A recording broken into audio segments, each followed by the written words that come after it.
There we go. Our recording light is up and running. I did host this meeting and initiated it through the Google Calendar. So the recording will live on my Google Drive. I'll be posting it in Schoology. And since you're participants in the meeting, you'll all receive a link to a copy of the video. All right, I'm going into present mode right now. I'm choosing a window. I'm just letting y'all know what I'm doing as I do it, since some of these functions are new to everybody. I'm selecting a window and I'm choosing the window that has the Meet Schoology faculty training. And that's just allowing it to only access my browser window. That way, if I get text messages or anything else, you're not going to be able to see them. So hopefully everybody should be able to see my screen. Once I do this and I go into this new tab to open Schoology, I won't be able to see you. So at this point, if you have a question, just unmute yourself and chime in. Otherwise, and I'm gonna put this in the chat bar too.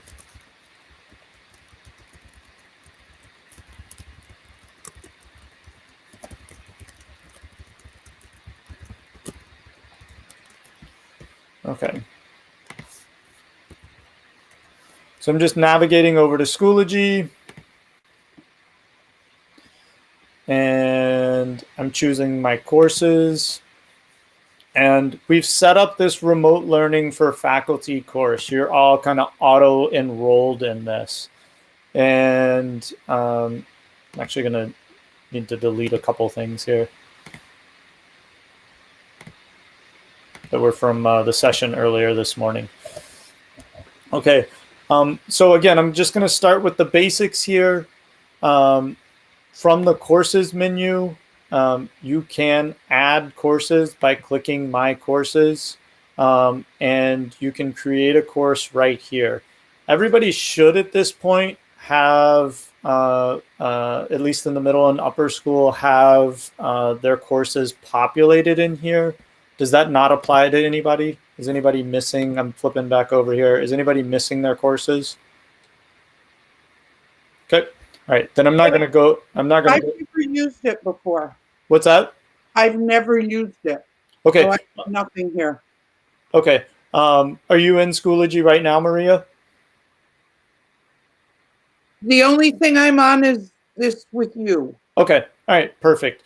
I think Seth went through on the back end and added people's courses if they hadn't been populated yet.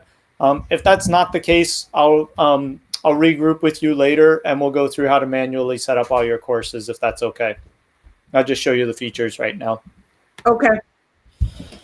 I would say right now is kind of an odd time in that normally we would have add drop periods. So what I do want to show you how to do is how to manually kind of add people into your course. I've already had students reach out to me and say, hey, I've dropped your course. Please remove me from the Schoology. To do that, all you have to do is select the Members tab over here on the left-hand side. And you can see this one has all of the faculty, but if I click Add Members, I can type, for instance, if I wanted to add Aiden Kuling, I could just type the first part of his name and then hit Enter. I can click on his name and it'll select him, and then I can click Add Members. I don't need to click Add Members after each one. I could like do him and then let's say Andrew, Alexis, and then Nate. Oh, I always do him wrong. And then I can just click Add Members, and you'll see that I have 3 selected. It'll tell me which 3 I have selected, and I could add them all simultaneously. The same way I can remove people from a course. So I can, if they're in the course, I can just hit the gear window by them, and I can unenroll or remove their administrative level because it's my course. So you'll be able to do that for all of your courses. Okay. Any questions there on adding members? Here, I'll pop back over for a second. That looked pretty clear. Cool. Okay. I have a really quick question. I'm sorry, Michael. Yeah, jump in. I have Zenny who's in the wrong section. So I can still add her to the right section, delete her from the other one. Does she have to do anything? Nope. It will automatically just adjust everything for her. As soon as you unenroll her, it takes all her obligations away from that one class, and once you enroll her in the other one, it moves her to that one.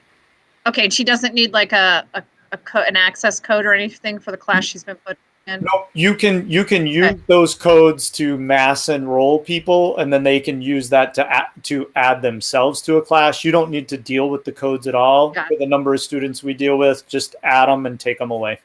Okay, thank you. Yep, absolutely. If you're teaching multiple sections of the same course, I would advise you to use the resources tab. Think of this as like a central filing cabinet that you can store stuff and then easily drop it back and forth into courses. For this remote learning for faculty, I've simply dropped everything in and begun to organize by folders.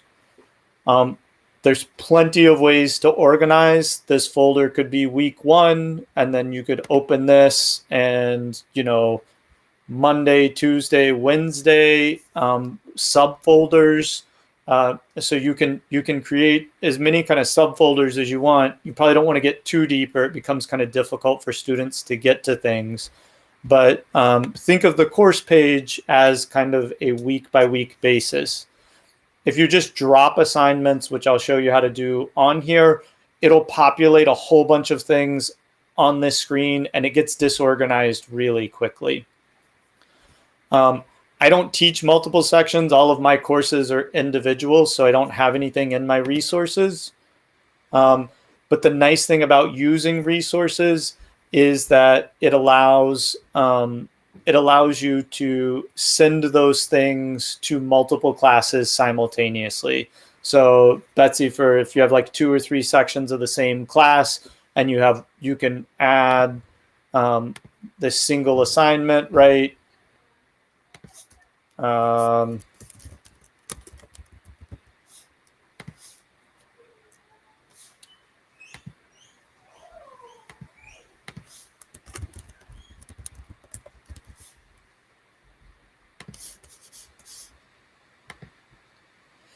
then from here, you would be able to send it to any course. So you can copy assignments from within courses to other courses. But this is just a really quick way. You can say add to course, and then I could send it to all courses kind of immediately that I wanted it to show up in. Michael? Yeah. Can I add in something? Absolutely. Please do, Dan. Okay. So for courses, if I have 2 honors courses that are doing approximately the same thing, if you can actually link them together. I think when you set up the courses, you can have several different sections of the same course. And then when you do assignments for one, it will do them for both. You can also change the assignment due dates for each one of them as well individually, but it links everything together so that both classes are counted as one, I guess, for other purposes as well. Well, yeah, that's a great point, Dan. And you can do that through the My Courses. And what you'll see is you'll see your course, and they automatically kind of populate with this section 1, which Dan's talking about. And then all I would have to do is click the Add Section button to that, and I'll get a second section. So excellent point, Dan. Thank you for bringing that up.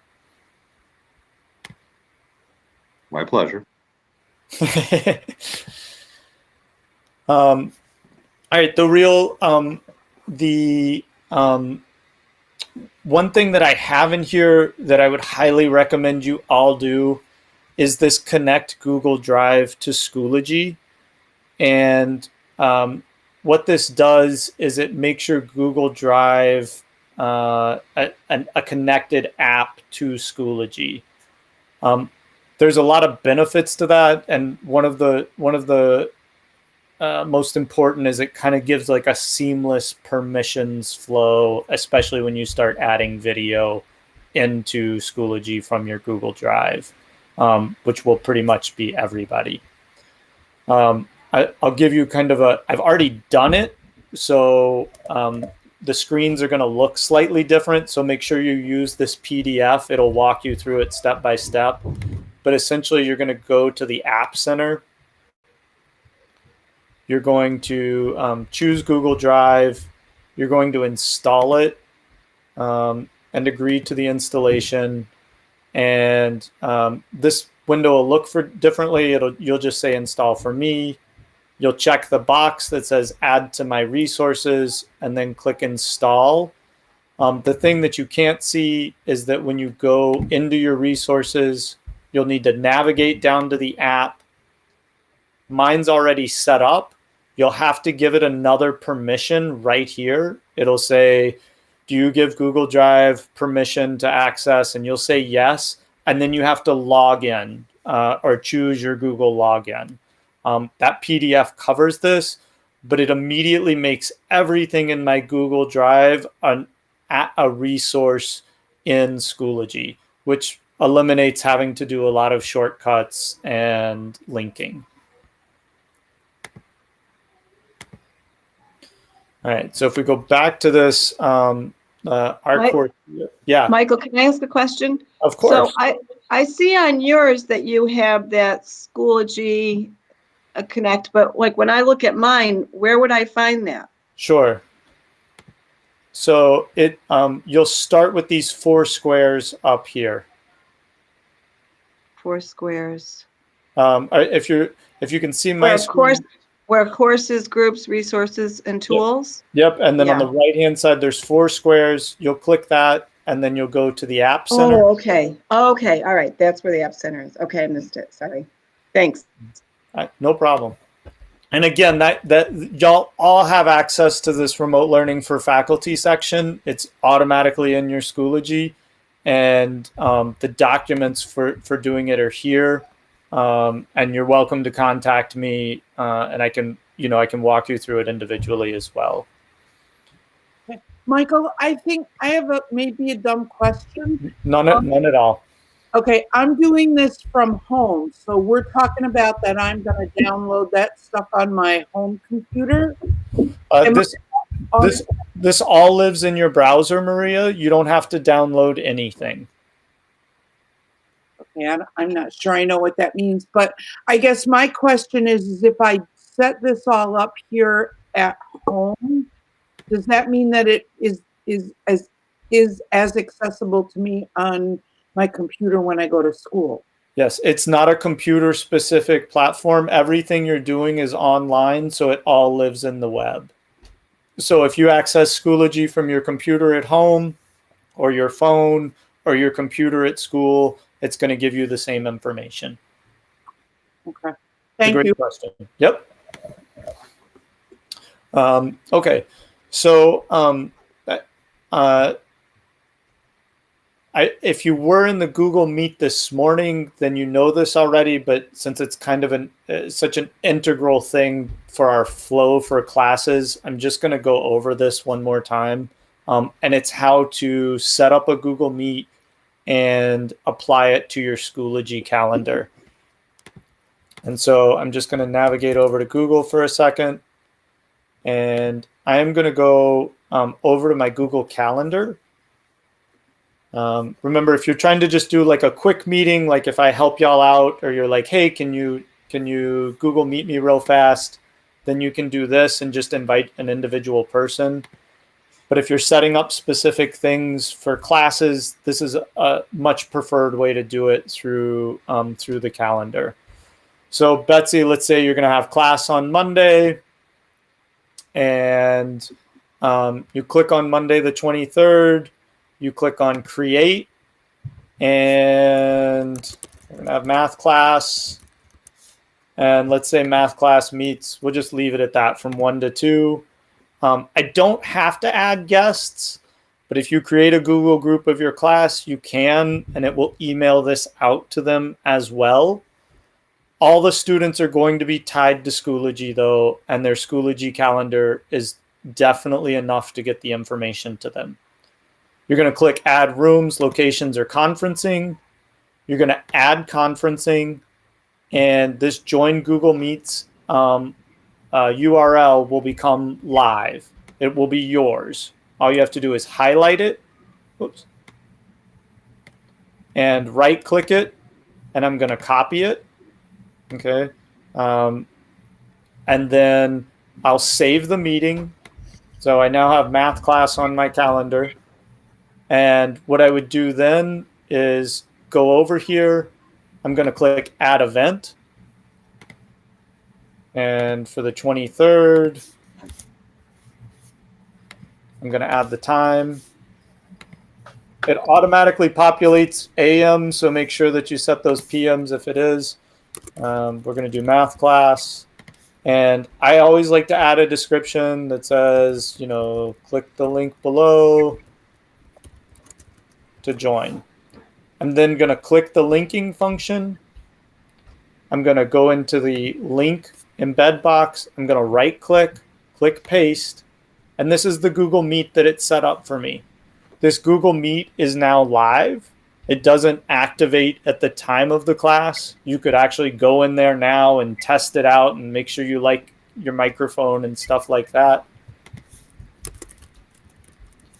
Definitely give it a title here. It's not required, but otherwise it just gives this URL and it doesn't look as nice.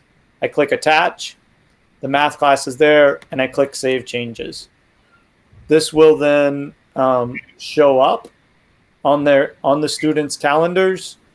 All they'll have to do to go to math class is click on it, click on the link, and it will get them ready. I'm not going to click join now because I don't want to have multiple sessions going on.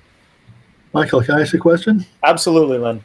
When you're in the calendar and you want to create the create part, there's a thing where it says add guests. Can I add for the guests? Can I use the Google group that I set up? I mean, the Schoology group I set up the other day.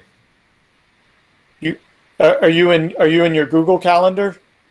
In the Google, yes. You can't use the Schoology group, but you could use if you created a group in Google, you could use that.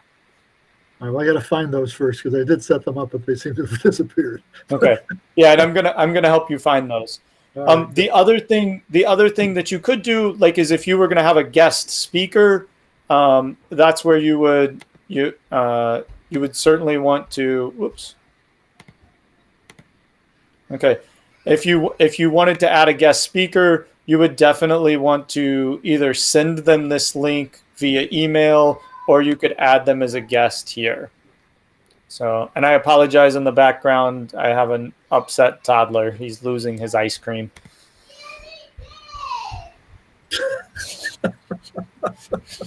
Okay. Michael? Yeah.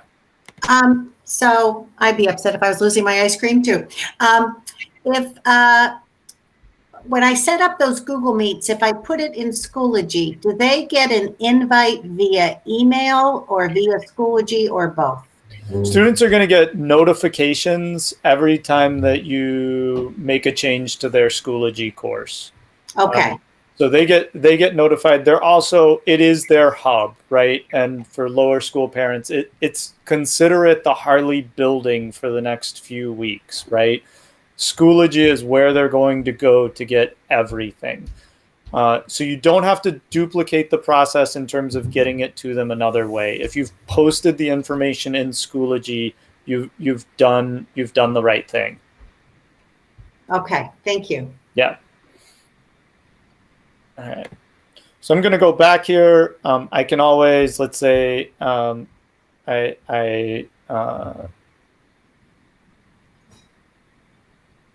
mind went blank for a second. I can always edit this event, say, okay, I actually put math class in the wrong spot. I can either edit it or delete the item off, and I'll just delete it right there. Okay. And just so I don't make anything confusing for anybody, I'm going to delete it off of my Google Calendar as well. Okay. The basics of it then become, it's essentially an organizational tool that will allow you to do everything from the folders are your basis for organization. You add them. The only thing that's a little bit kind of tricky and weird is that I can't drag this and drop it into this folder. Oh, I can now. Never mind. Okay, now that the folder opened up. Sometimes it's a little bit tricky to do it. If you're having trouble with it, you can always click this gear section and click move, and then you can choose the destination folder within that course. Okay. So I was having trouble doing that earlier. Where was the gear section? How did you do that move? See the gears right here. Everything that you post in Schoology will have a little gear off here to the right hand side, and that's kind of your master tool set to either go back in and edit it. You can unpublish it so that if I do that, then I still see it, but it's not live for the students. So let's say you wanted to get maybe you wanted to put all your weeks up of assignments, but you don't want the students to be looking ahead. You can take these folders and you can unpublish them so that you'll see them, but nobody else can see them. And so from this gear set, this is where I could delete things. I can save it to resources. Like, let's say, oh, you know what? I really am going to use this document later, maybe next year or the year after. I can save it to resources as well. So there's kind of a lot of functionality here in this menu. Okay. Your materials that you can add, the assignment is essentially just that. It allows you to create the name of the assignment, a description for it, and then you can link to it. You can link to a resource. You have kind of several, or upload a file directly into Schoology. So the linking works well through Google. The files directly, if you had a PDF or something on your desktop that you just wanted to populate up. I think Dan had a point about that earlier, that he didn't like the formatting that Google was doing, and so he wanted to be able to upload his individual PDF. You would just do that through this file upload. You can set a due date. You don't have to. The thing you do have to do is give it a category, ungraded, or create new category. And, you could just call this homework. If it's homework that's graded as a test, you could put it in the test grading category, just like that. And then you click create. And, I didn't name it.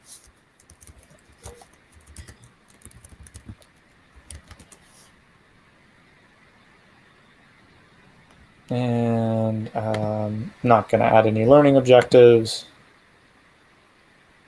Okay, and here's our sample assignment. Say you're like, this is great, but when I click on it, I just see this. I want to see it like the student sees it. Well, if that's the case, you can always click on course options, view course as, and I can see this just like any student in the class can see it. So I can choose one of them, and then this is what this appears like to Jam, for instance. And then if I click on the sample assignment, it'll show me what it looks like to him. This is especially important kind of when you start to look at, when you want to see what your test looks like for the students, because when you're in the testing materials, I'll show you. Let me go to a different course here. I've got a day one test. If I click on a test here, it's giving me the option to edit all of these questions and set it up. If I want to be able to see it like the student's going to see it, I'm going to go in and view the course as Irie, and then I'll click on this day one test, and this is what it looks like to her. Michael, can I say something? Yeah. I think, and I could be mistaken, but can't you, when you do preview, doesn't it just, you can run it the same way and it looks like the students? Okay. Just like if you go back Sure. As a teacher, I'm sorry. No, you're good. We can do it through this course because everybody's seeing it the same way. So if you were looking at it as a teacher and you wanted to, you just do preview and it runs you through the what the kids see. I'm pretty sure. Okay. And I'll unmute now. Okay. No, you're good. Wait. Come back because where do you click the preview option typically, Jess? Okay, so click on the test. Oh, okay. Click on the test. Right, you're looking. No, click on the test. Yep. Like, Okay. okay, and then up at the top. Oh, preview. Yeah, and Cool. then you do start now, and then you get to see it the way the kids see it. That's another way. Awesome. Cool. Okay. I didn't know that. Thank you. That's great. Sure. Can you do that one more time? Sure. Okay. So what Jess is saying is when I click on my test, there's a preview tab right here in the middle.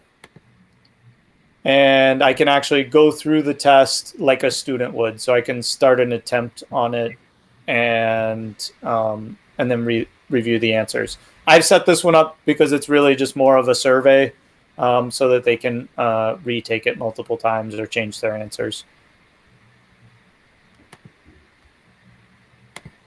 Cool. Great point, Jess. Thank you. All right. And so I'm going to go back to our course. The add test quiz feature, this is where you can essentially set up tests or quizzes for students. It's fairly self-explanatory. There's a couple things that might be a little bit of a hang up.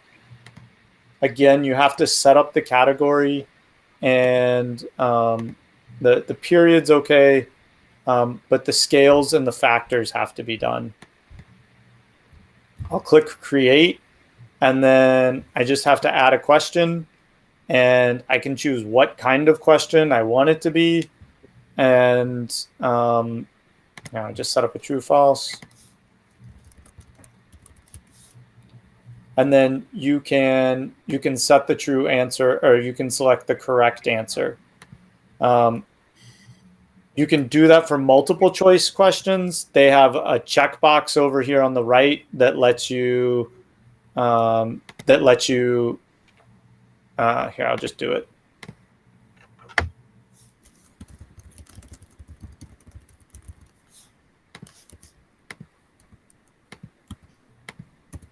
And then you could say this one's correct, or maybe you have multiple ones that are correct and they would have to get both of them.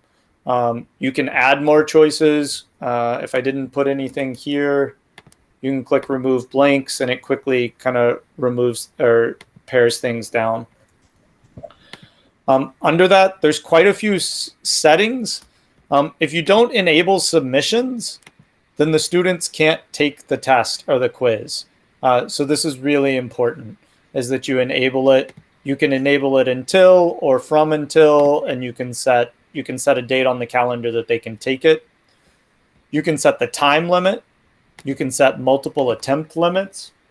Sorry, I need a little water. You can make it resumable so that they can stop and start later, and that they can view submissions. You can also, for short and essay questions, set the length of blank space that's available for them to type in. So if you want that short answer to really just be a word or two, then you can make it one blank line. Okay. I'm just going to click enable here so we can have a test to go live.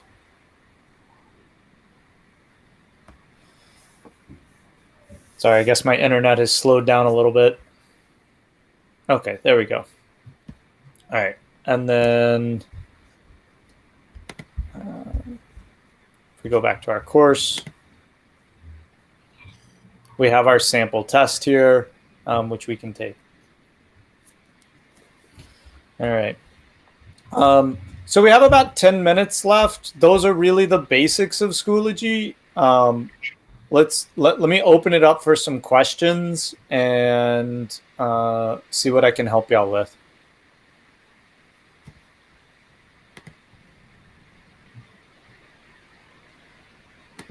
And if you want to, we can hang out here. Oh, okay. Let's see.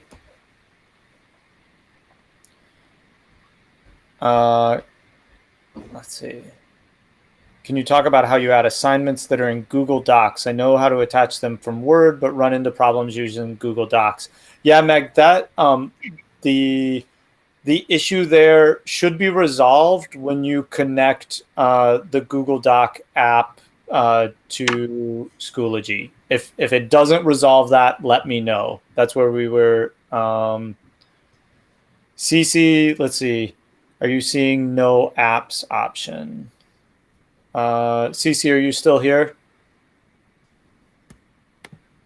Yes, I am. Okay, are you still having that problem with not seeing the apps option? Oh, no, I see that now. Okay. And I posed another question about whether I can have, do all parents have Schoology or just the kids? So they are going to be giving all middle school parents access to Schoology, and then lower school parents as well. Okay, and they'll get their own username and password? That's a Lars question, or a Seth Okay. question. Yeah. Okay. All right. I can ask Lars the more specific question I posed in the group chat. Yeah, Lars or Seth will be able to answer that best for you. Okay. Thank you. Yep. Okay, what else can I help y'all with? Michael, may I ask a question? Of course, of course. Okay, I have a really specific question, so I apologize to some of you. As we're recording our lessons, when we do our live chat, our Google, Google Meet sessions with our classes, it occurs to me, you talked about making a folder as a home for those. And it occurs to me that it would make sense for us to all title that folder the same thing. You know what I'm saying? So that kids know where to access those recorded sessions in the event that they miss them for each class. Does that make sense? So it's more of yeah, a comment, but what would you suggest as a title for that folder that's going to house our recorded video of our Google Meet sessions with each class? And I'll hang up. What I would suggest is that instead of just dumping the classes into one folder, this will probably look more like, this folder will look like week 1. Right. Oh, yes, that's my intention. But I mean, for the main folder that's going to be on the main page that they see right away, if we all title it the same thing, you know what I'm saying? So should I title it Google Meet videos as you've done? Well, these are training videos. Right. So that's why I've titled it Google Meet videos. As you organize your course, it'll probably say week 1. And I would put, if you teach Monday, Wednesday, Friday that week, I would just put in there as you take the classes, so that if a student missed a class in week 1, or if they wanted to look back on notes from week 1, they could go click on that week 1 folder and click that class session that they were interested in missing, or that they had missed. Okay, thanks.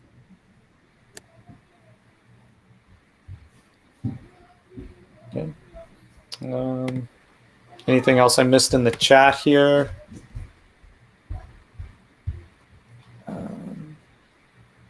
Okay. Is everybody feeling more comfortable with the process?